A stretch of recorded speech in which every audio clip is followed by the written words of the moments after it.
So Keitaro gets his nails stolen, and another character gets nailed in Masamune's revenge. I'm serious, they get nailed. Welcome back to another episode of Exhausted Reviews, where I'm exhausted and I make reviews.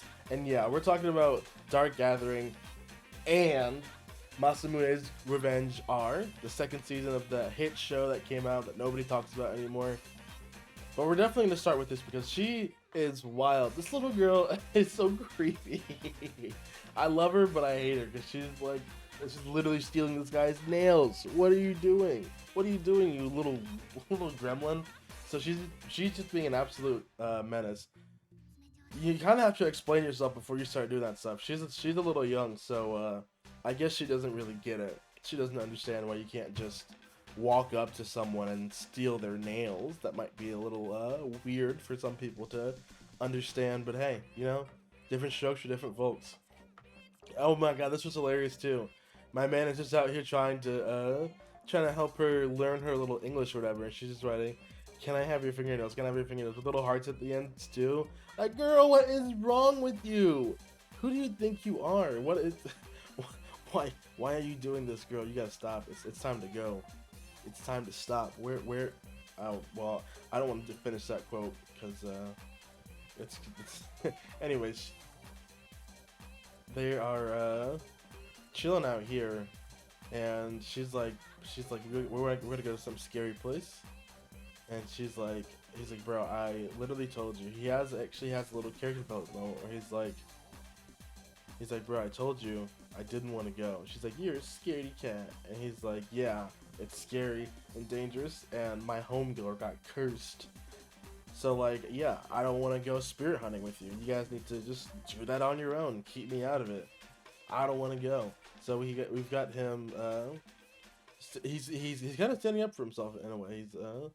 And our girl over here, she says, "Hit it, Eiko. We'll go on our own." And they just leave him. So they just leave his ass, and then start heading towards the spooky haunted place. Ooh. And I looked at the side profile to do it for. I don't know why. Her face just kind of looks funny when they do it. I like it. But she says that she thought Keitaro was cool with supernatural stuff because he lets that curse hang out on his arm. And she's like, I can get rid of the curse. And like nobody ever thought that. And they keep zooming on her hands. They keep telling you. Even though they reveal it in this episode, I feel like the show doesn't do a good job of hiding that she's the one they cursed. I mean, that he cursed. I mean, she's also the only other like friend he has, so like it makes sense. And she's also wearing gloves too, and Keitaro wears a glove as well. So if you're really paying attention to the show, you kind of already know who the friend that was cursed was, which I was wondering too about because I'm like, I feel like I mentioned that too, like, why is she still hanging out with him like after she got cursed? And she made that freaking scary face too. It really is like kind of a fun reveal later on in the episode, but it's good that they are still like foreshadowing this stuff beforehand and letting eagle-eyed viewers put it together. It's really cool, and it really shows, I guess, some of the detail and attention to the world building in this show. Although guaranteed the world is pretty small, we only have 3 main characters right now, and honestly, her walking through this was genuinely pretty chilling. I'm not gonna lie, they are doing really good stuff here with the atmosphere of this show. This is probably one of the only shows that's like scary without like, it doesn't rely on like gore or horror. It's mostly entirely just atmosphere. Like, this is probably the goriest thing we've seen was that little umbilical cord, and even then, and also the statue pulling up behind her. Yeah, no, this was creepy, bro. The little ghost babies from Summertime Rendering. Nah, bro. So, and it's crazy too because she was like, if I don't come after an hour, go get help. She's like, bro, I gotta go get help. So yeah, this girl is literally in here like struggling, bro. Her ankle got sprained. She had to use her crowbar to save her life.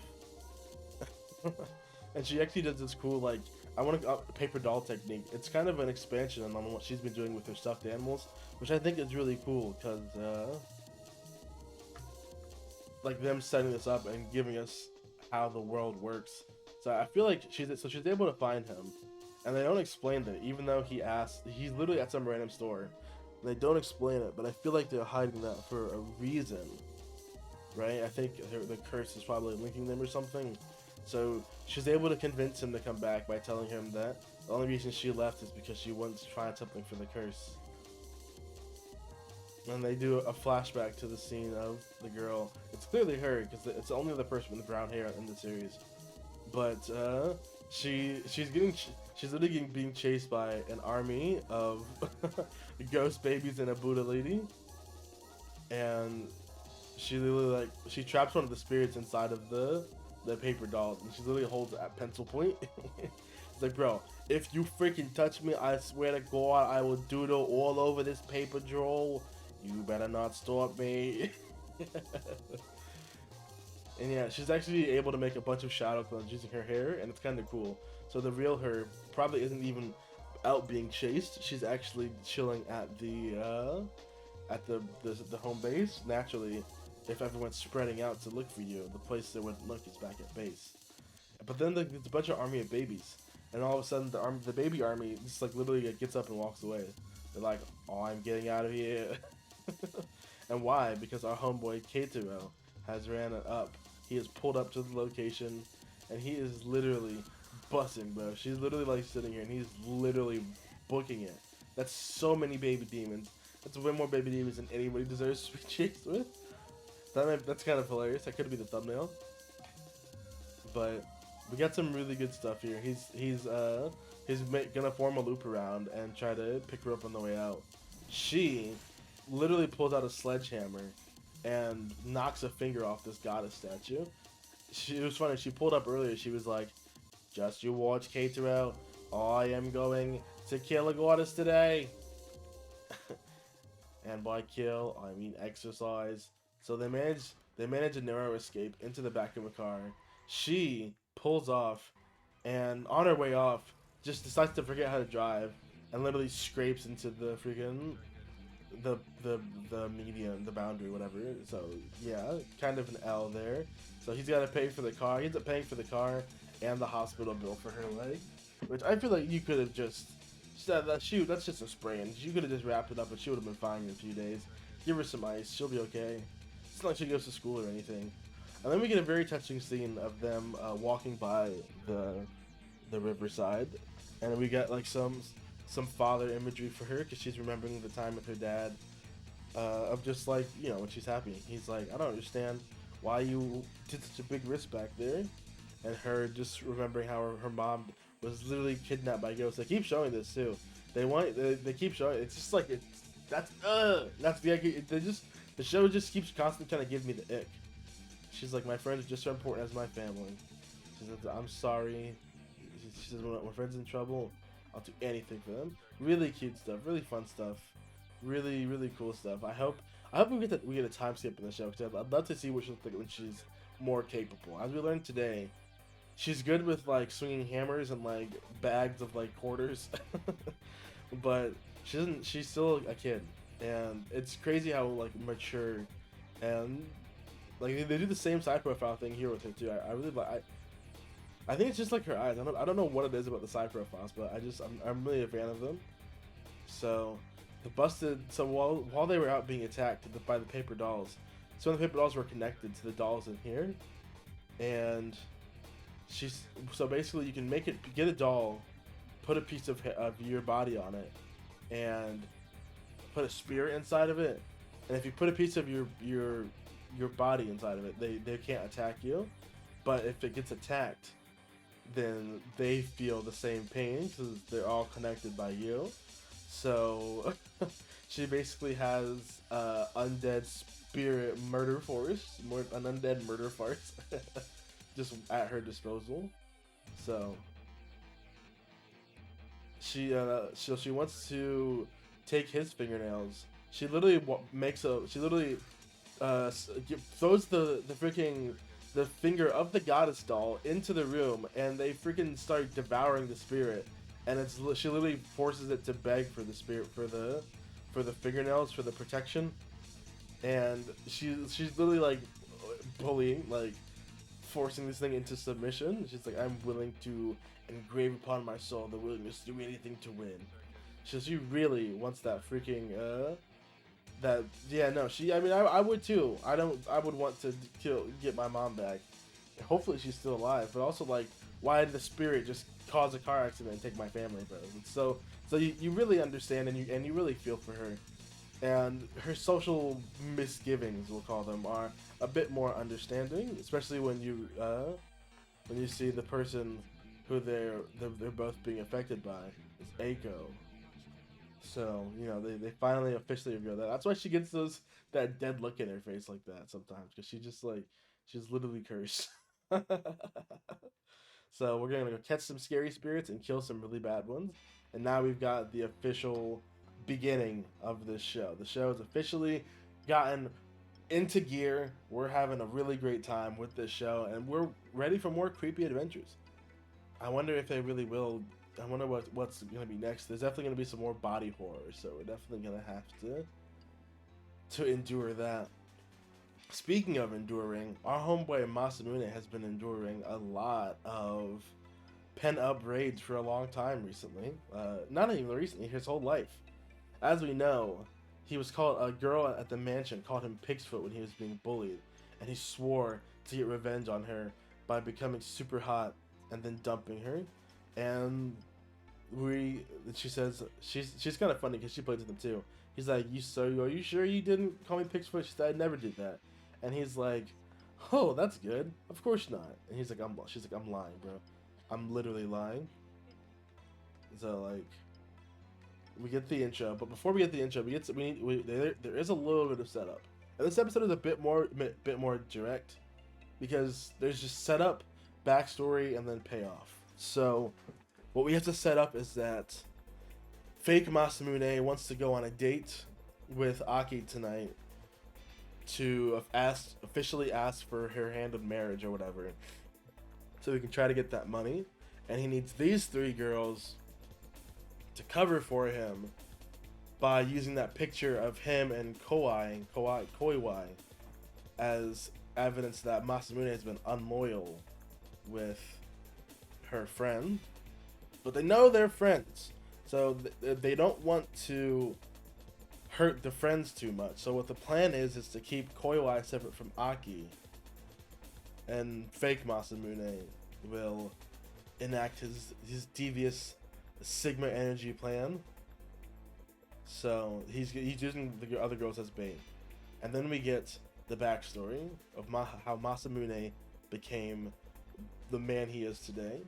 So when Koiwai was a little girl, she was sick and she had chickenpox. Even though I don't think Japanese people understand what chickenpox is, because she doesn't have the dots all over her face. Chickenpox is infamous for the dots that it puts on your face. So I guess we're still gonna roll with it though. And what ends up happening is she's not allowed to leave the room until she gets better, and she gets. First off, we have to talk about something. The whole like being a maid thing, like a child living in a family and being forced to serve another family. It's kind of messed up. It's not good for the kid. The kid doesn't get a say in it. The kid is forced to literally serve another person. And they're put aside all of their needs for another person. So already you've got some resentment building up there, some ick, we'll call it. And you know, she doesn't even have anything right about her diary, because her whole life is just this one girl. We saw something kind of similar to this with Kaguya-san, where Kaguya's maid got obsessed with or had a crush on the president just because she's jealous of them. And I guess this is really like a thing that happens in Japan. I never really thought about this. You see this happen in so many animes about the live-in maid. I feel like it's literally a thing. Like, it's literally families who literally, my family's duty is to serve your family type shit. So that's a really interesting social economic look into the state of Japan. But she sees this girl, she sees this kid, and she's like, I can tell, bro. I can tell you were having fun, and that she liked you, and it made me angry. Ugh. I'm going to destroy you. Ugh. I'm going to take everything you love away from you. And that's exactly what she does. She, Aki gets sick, and then Masamune pulls up. For some reason, her mom has like a fully functional doll of her, which is kind of hilarious. And her parents are getting divorced. Oh, so sad. Everyone, this is bad for everyone. Her parents are actually literally yelling across the room about like, "It's your fault she got sick, you stupid bimbo!" Like some real wild stuff that's going on here. So it's just not a good time for anyone. And Koiwa is just like in a. Also, how cute is Kid Koiwa? She's adorable, but like she's literally just like in a state of panic, and all Aki can think about is Masamune. She says, "I'm not lonely anymore because I have Masamune. No lonely." And yeah, no, I totally get it, because like I understand where she's coming from, and look at that, because all she did was do everything. And look at that. You can't see cute baby Koiwa cry and not feel bad for her, because her whole life she's never had the chance to grow her wings and spread it. It's always been dedicated to one other person. So when she feels someone is gonna take that away from her, she, betrays it. She basically betrays it. She grumbles. She's a kid. She's a freaking genius. Cause I don't know any children who would ever think to do that. But she's a sociopathic genius. So is her mom too. Her mom's a giant sociopath too, doing all this stuff because it has to be done. Like, I don't know, man. They're willing to endure a lot, but thankfully, she comes through and she's like, yeah, I messed up, man.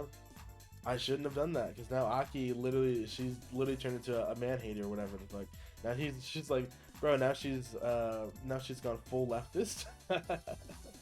And yeah, she was never able to find him because he moved out, and all of a sudden he came back. She's like, the only way I can get them. He's like, wait a minute, you tried to help me break up with her? And she's like, bro, no, I tried to help you get with her, because I knew if you got to know her, you'd never want to break up with her. Da, da, da, da. Real cute, real good. She's everything about her finally makes sense now, and they really put together her character with a nice little bow. So she was just, I don't know, she finally just decided to break clean. I feel like this would be a good place to stop the series too. Like, this season could be like the end of the season, and I would be perfectly happy to have like a nice little 2-season, 3-season like story rom-com, because I've genuinely been liking. I like a lot of the trashiness in some of these like romance shows, like the betrayals and like the interpersonal play. A couple of Cuckoos had some stuff like that too, but it's just, this one just did it so much better. I feel like we even get the imposter guy too, the Amongst Us, before it was even the thing. It's all just so fun, and it's really cute. So he's putting the work on her, taking to the Ferris wheel. He is, and then Masamune pulls up. I love Masamune because he's that dude. Masamune got that dog in him, bro. He runs into 3 of his ops, and they're like we tell you, cheater. We know you've been flirting around with her friend, and he's like, he literally says, "This is bro." He literally says, bro literally just says, "Shut up." He's like, "Bro, we know you're cheating. Shut up." I'm like, "Bro, what?" And he's like, "If you're gonna call me trash, then fine. Call me whatever you want. But if you think I'm a liar, what about Gaso's lies?" And of course, they don't know that he's pretending to be Masamune when he literally is Masamune. So he's able to make it. Bro literally has his like his 2000 rom-com moment where they start playing Math Rock, and we see this thing of like couple brother sister, and then we have this guy with the sister complex, and he gets her ice cream. So weird. She's like, "Is there anything I can do to help?" He's about to put the Riz on her. He's saucing her up. He's mixing and simmering. "Of course I'd help you." He's letting it steam. He's about to ask. She says, "Ask me anything." And then man pulls up, and he says, "Quit using my damn name." And nails this dude right in the face. He nails Rich Masamune in the face, and just freaking bro goes flying. And he made it in time, and he's able to tell. He kind of pulls up too. He's like, "There's you. You're acting real fucking sus right now." And she's like, "Bro, what?" He's like, if you're gonna go out with a guy like that, you might as well go out with the real deal. So you should go out with a guy like me. Bro literally asked her out. Wild. You don't see that. You don't see this happen a lot. And he finally had the full context. I feel like he's gonna do it. He's gonna say, like 15 years ago or 10 years ago, I went to your house at night and a little girl called me pig's foot. But that little girl was Koiwai, and you had the chicken pox. How would I know about chicken pox if Koiwai didn't tell me? When your parents were getting a divorce. Boom. Starts like dropping like Vine Boom sound effects of like, your parents are divorced, your dogs are dead, you have no friends. Koiwai was your only friend and she gave you chicken pox after we met. And you couldn't see me again after that. Ba ba ba. There. Case closed. We've solved everything, all the memorological gaps. And, you know, he said, I came here because I thought you were I thought you called me pig's foot. And yeah, that's it. That's the show. So, wow, what a show we got here for this one. So I hope you guys like this one. Man, I've been talking for a minute. I hope you guys are into this kind of stuff. Let me know in the comments down below if you like this, and I will see you guys in the next video. Peace.